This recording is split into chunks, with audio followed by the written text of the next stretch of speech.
నమస్తే, నేను మీ కిషోర్ కుమార్. ఈ వీడియో మీరు మొదటిసారి మన ఛానల్లో చూస్తున్నట్టయితే దయచేసి ఈ ఛానల్ని సబ్స్క్రైబ్ చేయడం మాత్రం అస్సలు మర్చిపోకండి. మీ ప్రోత్సాహమే మాకు కొండంత బలం. అదేవిధంగా కింద హైప్ బటన్ కనిపిస్తే అది ప్రెస్ చేసి మాకు పాయింట్లు ఇవ్వటం కూడా మర్చిపోకండి. ఈరోజు ఈ వీడియో నేను చేస్తున్నటువంటి కారణం చాలా స్పష్టం. బహుశా కాస్త లేట్ చేశానేమో, ఆలస్యం అయిందేమో. అంటే నేను చూసిన తర్వాత నేను స్పందించడం కొంత ఆలస్యం జరిగిన మాట అయితే వాస్తవం.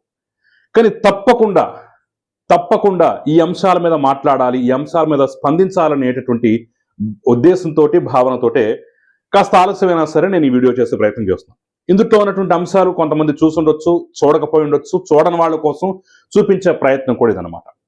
ఫస్ట్ మీరు ఈ వీడియో చూడండి, ఈ వీడియో క్లిప్ చూడండి. చూసిన తర్వాత క్లియర్గా మాట్లాడుకునే ప్రయత్నం చేద్దాం. పిచ్చిదానా, నేను ఎక్కడ అమెరికాలో కన్సైజ్ చేస్తే నువ్వు ఎగిరిపోతావు. ఇటువంటి మాటలు మాట్లాడుకో. ఎవరికుండి వాళ్ళకుంటది, ఎవరికుండి కేటర్ వాళ్ళకుంటారో. తక్కువ ఎంతలో మాట్లాడాలి అంతలో ఉండు. ఎక్కువ అద్దె మీరు మాట్లాడే మాత్రం మర్యాదగా ఉండదు. చూశారు కదా, ఇతను ఆషామాషి సిల్లీగా గల్లీలో తిరిగే లీడర్ అయితే కాదు.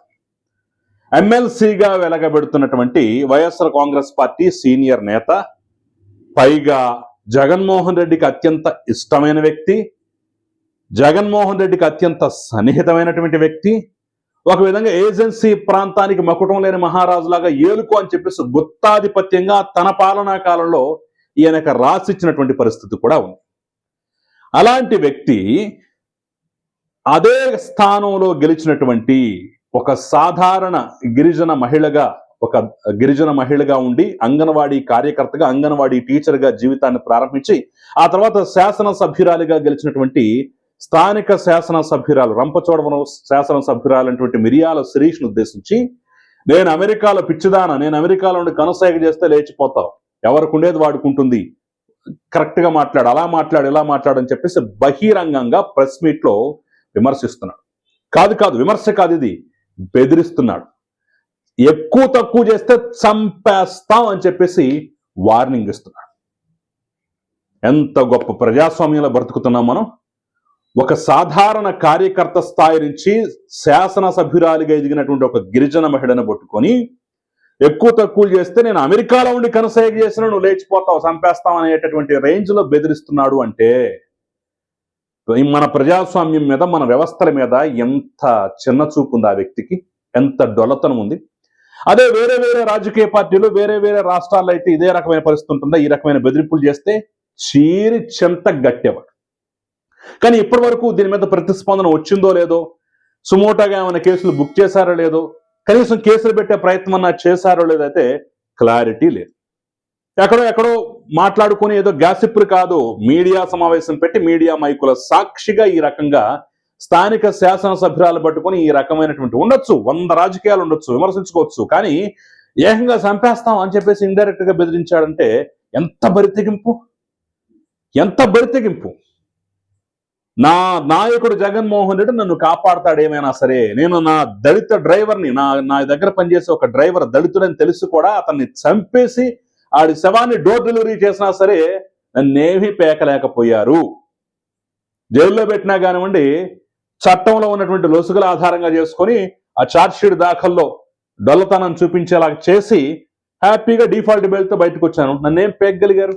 నేను మళ్ళీ తిరిగి వస్తుంటే స్వాగత సత్కారాలు, పూలు జల్లి కాన్వాయిలో ఊరేగింపుగా తీసుకొచ్చి స్వాగత సత్కారాలు చేశారు. ఏదో నేను స్వాతంత్ర సమరయోధనైనట్టు, ఏది హత్య కేసులో జైలుకి వెళ్ళి వస్తే అనేటటువంటి తెగింపు, బరితెగింపు, నిస్సిగ్గుతనమే ఈరోజు అనంతబాబు చేత ఇలా మాట్లాడిస్తుంది.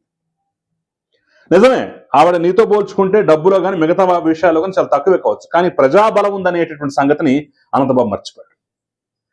నేనేం చేసినా సరే కనీసం నా పార్టీ సస్పెండ్ కూడా చేయదు, ఇంక వీళ్ళేం పీకుతారనేటటువంటి బరితెగింపే ఈరోజు అలా మాట్లాడేలా చూస్తాం. కానీ ఇదే భావజాలంతో ఇలాంటి వ్యక్తులతోటి మరి వైఎస్ఆర్ కాంగ్రెస్ పార్టీ నడిపిస్తే రేపటి రోజున మనుగడ సాధ్యమేనా? ఇలాంటి వాళ్ళు చాలదా? ఇలాంటి భావజాలం చాలదా ఆ పార్టీని గొయ్యి తీసి పాతి పెట్టడానికి? ప్రజలు ఎంతని చూస్తారు, ఎంతని ఊరుకుంటారు? ఆ రోజు దళిత డ్రైవర్ని చంపి డోర్ డెలివరీ చేసినందుకే కదా ఆ స్థానంలో నీ వాళ్ళని చిత్తుగా ఓడించి 151 సీట్లతో మనకు తిరుగులేదనుకున్న స్థితి నుంచి 11 సీట్లకు పడిపోలే చేసింది. ఇంకా మారకపోతే ఎట్లాగా? ఇంకా ఇలాంటి వాళ్ళని కట్టడి చేయకపోతే ఎట్లాగా? ఇంకా ఇలాంటి వాళ్ళని దూరంగా పెట్టకపోతే ఆ పార్టీ ఏమనగా సాధిస్తుంది? ప్రశ్నించుకోవాలి, ఖచ్చితంగా ప్రశ్నించుకోవాలి. అట్ ద సేమ్ టైం అధికార పార్టీ కూడా తమ శాసనసభ్యురాలను పెట్టుకుని ప్రతిపక్షంలో ఉన్నటువంటి ఒక ఎమ్మెల్సీ ఈ రకంగా మాట్లాడుతుంటే చేష్టలుడికి చూస్తున్నటువంటి పరిస్థితి. అసలు ఒక రకంగా అయితే మీడియాలో దుమ్ము దుల్లైపోవాలి, వరుసపెట్టి ప్రెస్ మీట్లు, వరుసపెట్టి ఖండనలు, వరుసపెట్టి అసలు నానా ఇది అవ్వాలి. అనంతబాబు ఇలాగే ఆచారత్వం ప్రదర్శిస్తాడులే, ఆ పార్టీ వాళ్ళ ఇదిలే అనేటటువంటి ఒక లైట్ తీసుకున్న ధోరణి ఏంటో తెలియదు. కానీ పాప మా అమ్మాయి మిరియాల శ్రీషే తనంతట తానుగా గోడు వెళ్ళబోసుకుంటూ మీడియా సమావేశం పెట్టి మాట్లాడిన తప్ప పెద్దగా మద్దతు వచ్చినటువంటి దాఖలాలు కూడా కనిపించట్లేదు. అక్కడే రాంగ్ స్టెప్ వేస్తున్నారు. ఈరోజు ఆ గిరిజన బిడ్డకి మీ పార్టీ అండగా ఉంటుంది, దీన్ని చాలా సీరియస్ గా తీసుకున్నామని ఒక సందేశం తెలుగుదేశం పార్టీ కనుక పంపించగలిగినట్టయితే ఇలాంటి అనంతబాబు లాంటి వాళ్ళ కొమ్ములు విరిచి కోరలు పీకి ఇంట్లో కూర్చోబెట్టచ్చు. ఇలాంటి సంఘ విద్రోహ వ్యతిరేక శక్తుల కొమ్ములు విరిచినటువంటి ఘనత కూడా మీకు దక్కుతుంది. కానీ ఆ స్థాయిలో అంత ఫోర్స్ గా చేస్తున్న పరిస్థితి అయితే కనిపించట్లేదు. సో ఇదొక అంశం అయితే, ఇంకొకటి ఒకసారి ఆ వీడియో క్లిప్ కూడా చూసి తరించండి.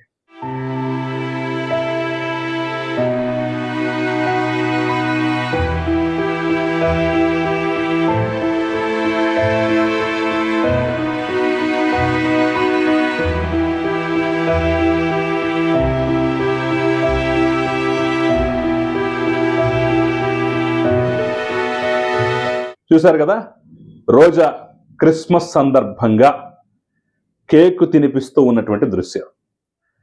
పాపం దళితులు పేదవారంటే అంత చిన్న చూప, అంత లోకువ, అంత అస్పృశ్యత పాటించాలా అనేటటువంటి కామెంట్లు అయితే విపరీతంగా వస్తున్న సోషల్ మీడియాలో పెద్ద ఎత్తున ఈ వీడియో తిరుగుతోంది. కాబట్టే నేను ఈ అంశాన్ని కూడా తీసుకోవడం జరిగింది.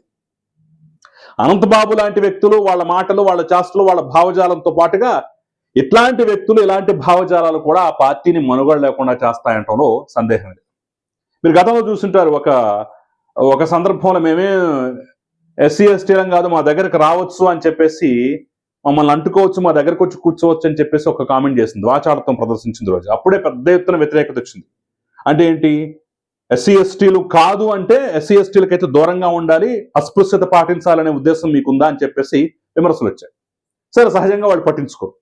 ఆ తర్వాత తమిళనాడులో ఏదో గుడికి వెళ్తే ఎవరో సెల్ఫీ తీసుకోవడానికి వస్తుంటేనే ఆగండి దూరం దూరం అన్నట్టుగా, పాపం పారిశుద్ధ్య కార్మికులు అనుకుంటా, అక్కడ స్వీపర్లుగా పనిచేసే వాళ్ళు అనుకుంటా, వాళ్ళు వస్తే దూరం దూరం అన్నట్టుగా జరిపింది. అక్కడ విమర్శలు వచ్చాయి, అయినా పట్టించుకోలేదు. ఈరోజు ఒక మరి పేద మహిళ ఎవరో కేక్ తినిపించడానికి కనీసం నోట్లో పెట్టి కనీసం టచ్ చేసేటటువంటి పరిస్థితి కూడా లేదు. అలా పెడుతుంటే అది జారి కింద పడిపోవటం, ఈవిడ కనీసం పట్టించుకోకపోవటం, పాపం ఆ మహిళ కిందకి వృద్ధురాలు వంగి అదే కేక్ని తీసుకుని వెళ్ళిపోయింది. ఏంటింత దుర్మార్గం, ఏంటింత దారుణం? మీరు నోట్లో పెట్టక్కర్లా, కనీసం కట్ చేసి వాళ్ళ చేతికన్నా అందించాలి కదా, ప్లేట్లో పెట్టి. మీకు నోట్లో పెట్టే ఎక్కడ ఏమంటుకుంటుందో, ఎక్కడ చేతికి ఏమంటుకుంటుందో, ఏ క్రీములు అంటుకుంటాయో, ఏమి ఇది అంటుకుంటుందో, లేదంటే నిజంగానే అస్పృశ్యత అనే భావన ఉందో నాకు తెలియదు. కానీ మొత్తానికి నేనేం స్టాంప్ ఇట్లా, మీకు అలా పెట్టే ఉద్దేశం లేకపోతే, కరెక్ట్గా తినిపించే ఉద్దేశం లేకపోతే ఎందుకు? శుభ్రంగా కట్ చేసిన తర్వాత ప్లేట్లో పెట్టి వచ్చిన ప్రతి ఒక్కరికి ఆ ప్లేట్ ఇవ్వండి, సర్వ్ చేయండి. హ్యాపీ కదా, ఆనందం కదా.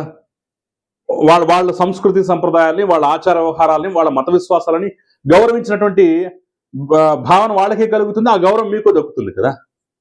ఏదో ఇంకా ఎక్స్ట్రా ప్రయత్నం లాగా అంత టచ్ చేయకూడదు, అంత మన వేలికి ఏది తగలకూడదు అనేటటువంటి భావనతో ఉన్నప్పుడు నోట్లో పెట్టడం దేనికి? అసలు ఆ ప్రయత్నాలు దేనికి?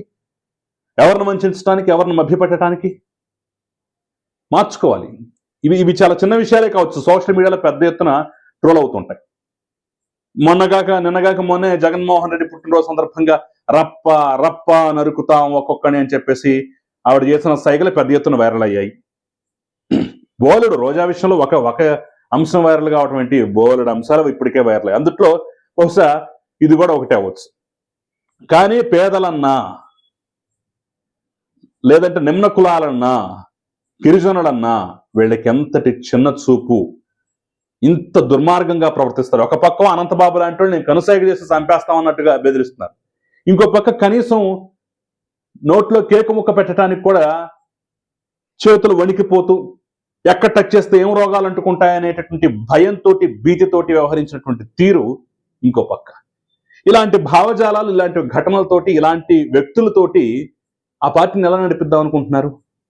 వీళ్ళు చాలదా ఆ పార్టీని మరొక్కసారి పాతాళంలోకి తొక్కేయటానికి? ఇలాంటి వాళ్ళు చాలదా? అసలు వీళ్ళిద్దరు చాలదా? ఆలోచించుకోవాలి. సో ఈ అంశాల పట్ల మీ అభిప్రాయం ఏదన్నా సరే నాకు ఖచ్చితంగా కామెంట్ రూపంలో తెలియజేసే ప్రయత్నం చేయండి. Thank you very much.